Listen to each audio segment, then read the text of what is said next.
우세우세! 구독과 좋아요, 알림 설정까지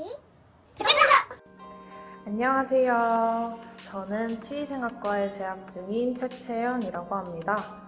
오늘은 저번 밸런스 게임 영상에서 게스트분들이 해주셨던 답변에 대한 정확한 설명을 해드리려고 합니다. 그럼 시작해볼게요. 다음 중 충치가 많이 발생하는 곳은 바로 어금니입니다. 충치는 60% 이상이 어금니의 씹는 면에서 발생합니다. 아무래도 음식을 섭취했을 때 잘게 씹는 기능을 하기 때문인데요. 어금니를 자세히 살펴보면 윗면에 골이 파여 있습니다.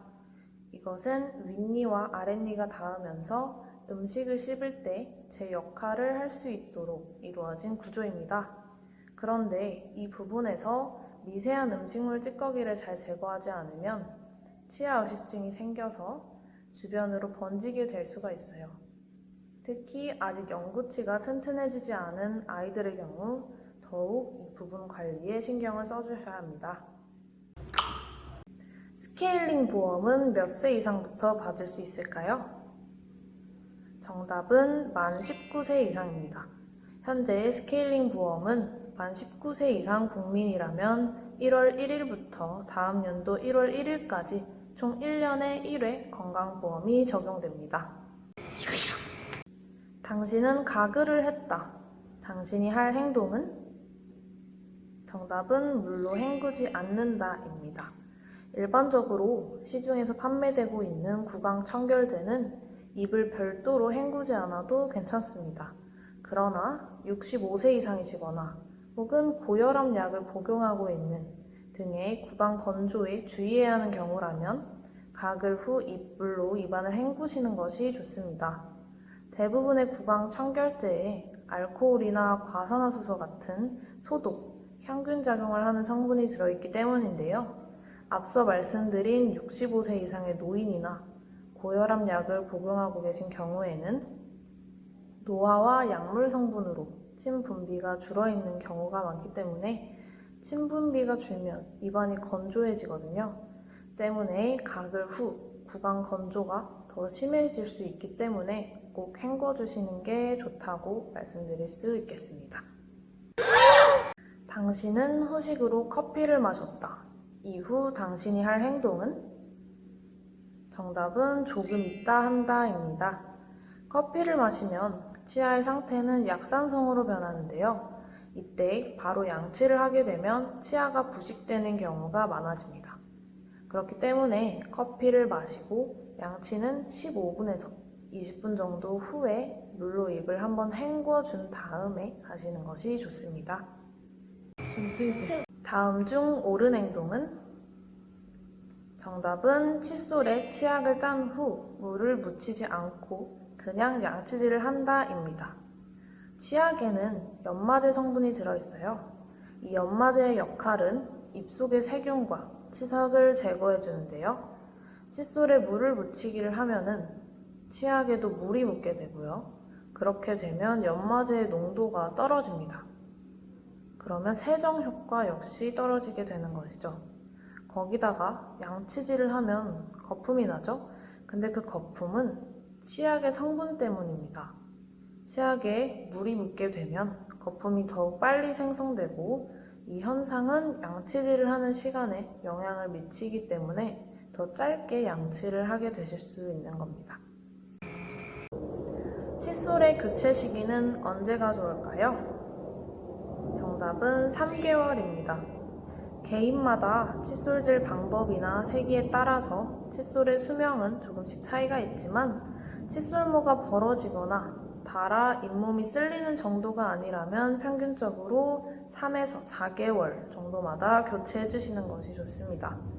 마모가 많이 된 용품을 사용하게 되면 세정력이 떨어져 양치질이 효율적이지 않고 잇몸을 손상시킬 가능성이 높아지게 됩니다. 칫솔모 크기는 어떤 게 더 좋을까요? 정답은 작은 거예요. 칫솔모는 크다고 해서 다 좋은 게 아닙니다. 많은 면적을 한 번에 닦을 수는 있겠지만 구석구석 꼼꼼하게 치아를 닦기에는 비효율적이에요. 적절한 칫솔모의 크기는 본인 앞니 2개 정도 들어갈 정도면 충분합니다. 너무 크거나 너무 작아도 오히려 양치질이 잘 안 될 수 있기 때문에 자신에게 맞는 칫솔을 잘 선택하는 것이 중요합니다. 치간 칫솔을 올바르게 구부린 것은 무엇일까요? 정답은 이렇게 고무 부분 전체를 구부리는 것이 정답입니다. 먼저 치간 칫솔을 구부리기 전에 자신에게 잘 맞는 치간 칫솔을 선택하는 것이 중요한데요. 또 치간 칫솔을 구부릴 때는요, 철사 부분을 구부리게 되면 부러질 가능성이 있기 때문에 꼭 치간 칫솔의 고무 부분 전체를 구부리셔야 하고요.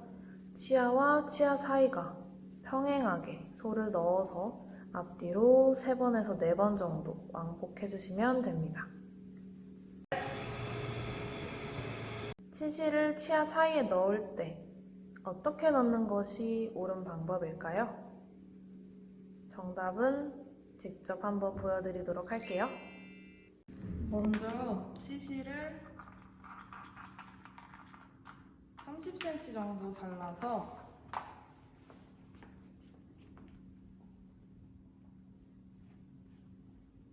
중지에 이렇게 감아줘요. 그 다음에 엄지와 검지로 치실을 잡아준 다음에 톱질하듯이 넣어줍니다. 그 다음 뺄 때도 마찬가지로 톱질하듯이 이런 식으로 빼주시면 됩니다. 치석은 칫솔질을 꼼꼼하게 해주면 충분히 제거가 가능할까요? 정답은 X입니다. 치태가 쌓인 후에 시간이 지나도 칫솔질로 이를 닦아내지 못하면 딱딱하게 굳어서 치석이 됩니다. 치석은 한번 생기면 칫솔로 제거가 절대 불가능합니다. 그렇기 때문에 스케일링 치료를 주기적으로 받아서 치석을 완전하게 제거시켜야 합니다. 2019년 기준 우리나라에는 어떤 환자가 더 많았을까요? 정답은 치주 질환 환자입니다. 옆에 띄운 이 표를 같이 보시면 치은염과 치주 질환은 이제까지 우리나라 사람들에게 가장 많이 발생한 질병 2위를 차지하고 있었습니다. 그러나 2019년 처음으로 1위를 차지하게 되었어요. 이런 통계를 보면 우리나라는 현재 개개인의 적극적인 치주질환 관리가 많이 필요한 상태라고 볼 수 있겠습니다. 혀를 닦을 때 더 중점적으로 닦아야 하는 부분은 어디일까요? 정답은 혀의 뿌리 쪽입니다. 혀의 뿌리 쪽 부분은 앞부분보다 더 울퉁불퉁하기 때문에 세균이나 찌꺼기들이 잘 씻겨나가지 않고 혈태가 더 많이 끼어있게 됩니다.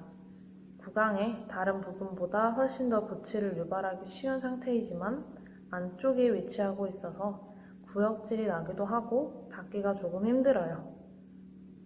그렇다면 혀는 어떻게 닦아야 하는지 직접 보여드리도록 할게요.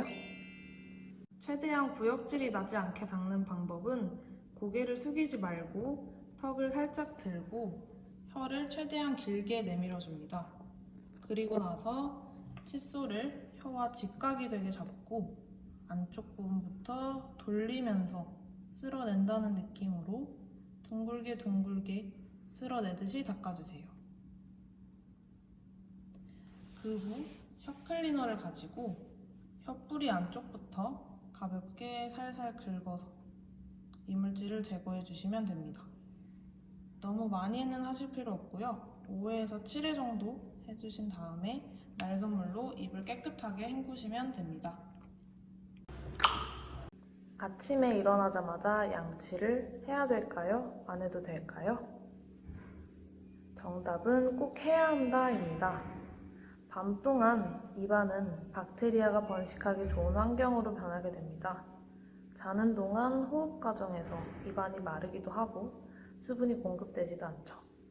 게다가 우리가 자는 동안 침샘도 쉬고 있기 때문에 박테리아가 번식하기 딱 좋은 환경이라는 거예요. 박테리아는 당질을 산성물질로 대사합니다.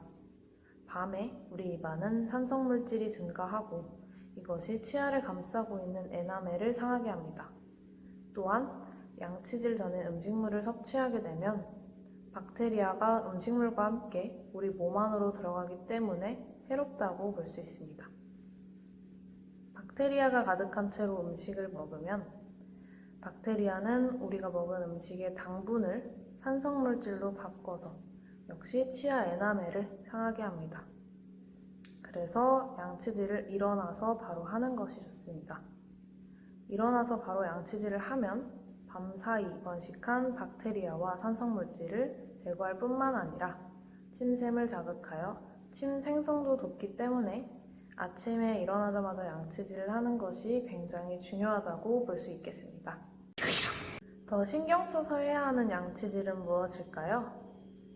정답은 자기 전 양치질입니다. 두 개를 골라야 한다면 자기 전 양치질을 하는 것이 더 좋습니다. 한밤중에는 입안에 세균이 가장 많을 때죠. 자기 전에는 음식을 먹지 않았더라도 양치질을 꼭 해줘야 하는데요. 자는 동안에는 침과 혀, 입술 안쪽에 의한 자정작용이 일어나지 않기 때문에 자기 전 칫솔질을 가장 꼼꼼하게 해줘야 합니다.